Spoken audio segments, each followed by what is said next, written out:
parle beaucoup des nouvelles voitures. Hein. Récemment, on enlevait les radios, on enlevait la bande FM pour que vous vous abonniez à certains services.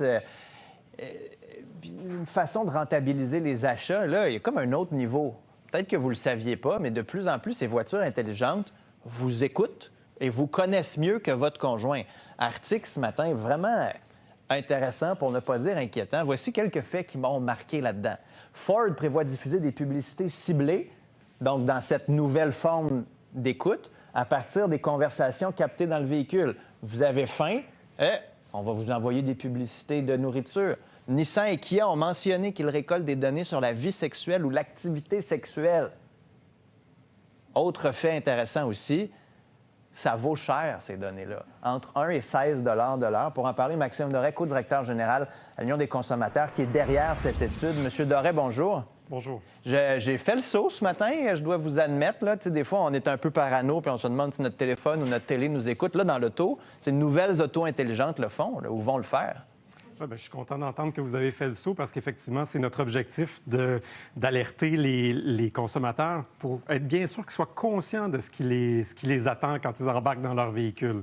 Et oui, il y a plein de données qui sont collectées et absolument pas au bénéfice du consommateur. Alors, c'est très préoccupant. Puis, c'est collecté comment? On lisait Kia, Nissan, les activités sexuelles. C'est quoi? Ils font ça comment?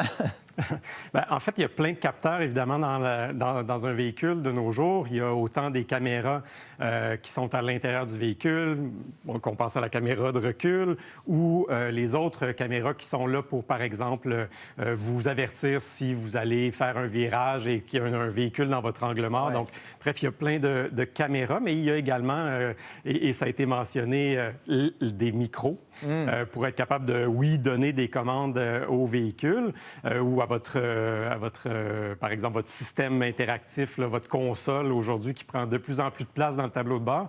Mais clairement, il y a de l'écoute qui se fait et qui dépasse les fonctionnalités absolument essentielles du véhicule. Est-ce que les gens consentent à ça? Je veux dire, t'achètes... Puis là, je ne sais pas ce qu'on voit, là, mais mettons, tu achètes une Tesla, est-ce qu'on te dit « Hey, by the way, on va t'écouter tout le temps » ? Bien, on vous le dit, mais comme vous venez de le faire en chuchotant très, très bas. Ah ouais, hein? Très, très bas.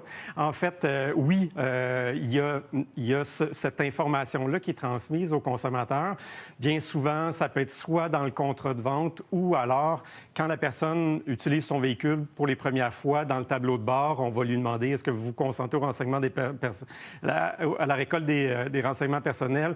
Vous allez probablement cliquer oui sans avoir pesé sur l'autre bouton qui vous permet de lire exactement qu'est-ce que ça implique. Donc, oui, mais en fait, ce qu'on demande, nous, c'est que ça fasse l'objet vraiment d'un consentement express, ce qui veut dire vraiment un consentement où le consommateur sait exactement dans quoi il s'embarque, c'est quoi les conséquences possibles. Et en ce moment, on n'a pas ça et c'est ce qu'on demande, entre autres. Donc, vraiment... Est-ce qu'on peut s'en sortir? T'sais, mettons, là, les gens qui nous écoutent, qui ont une Kia puis qui ne veulent pas que Kia sache combien de fois, je veux dire, ils ont de la sexualité ou leur pratique. Est-ce qu'ils peuvent appeler Kia et faire non, moi, c'est assez, j'en veux plus de ça? En fait, les fabricants ont différents mécanismes pour baliser l'utilisation. Bien souvent, c'est pas possible. Donc, ni à l'achat, ni par la suite. Ou alors, vous allez perdre des fonctionnalités. Donc, si vous ne consentez pas, par exemple, à la récolte de données personnelles, bien, vous allez, par exemple, perdre l'utilisation de votre système multimédia dans la voiture. Donc, on ne pourra plus écouter de la musique. Par exemple, ou utiliser le GPS ou autre. Mais bien souvent, c'est imposé. Donc, si vous achetez ce véhicule-là, bien, ça vient avec la récolte de données et ça vient avec l'utilisation, finalement, des données personnelles. Alors, finalement, les consommateurs ont très peu de possibilités d'y échapper. Et ce qu'on dit aux consommateurs, c'est mentionner aux concessionnaires quand vous achetez votre véhicule, parce que vous aurez vraisemblablement pas le choix, parce que c'est dans toute l'industrie. Ouais. Donc, mentionnez-le aux concessionnaires que ça n'a pas d'allure que vos données soient récoltées et utilisées en plus contre vous, parce qu'elles sont partagées, ces données-là. Elles sont partagées et vendues à des tiers, et notamment dans ces tiers-là, il y en a un pan qu'on connaît bien et qui est très intéressé par nos données personnelles, et en particulier nos données de conduite, ce sont les assureurs. Hein? Puis est-ce que le gouvernement va faire quelque chose? C'est un peu, ou peut faire... Est-ce que c'est à Ottawa ou à Québec d'agir là-dedans? Bien, en fait, il y a déjà eu certaines interventions de la part du gouvernement québécois, notamment parce que là, on a parlé beaucoup des données personnelles, mais il y a toute la question de la propriété du véhicule, parce que finalement, les systèmes embarqués qui permettent de faire fonctionner le véhicule, bien, ils ne vous appartiennent pas. Ils appartiennent aux fabricants. Donc ça, c'est un volet. Okay. Et Québec est intervenu pour dire, bien, les données qui sont récoltées par les fabricants pour permettre la réparation, bien, elles doivent être partagées non seulement avec le propriétaire, mais également avec des réparateurs indépendants. Alors ça, c'est un volet.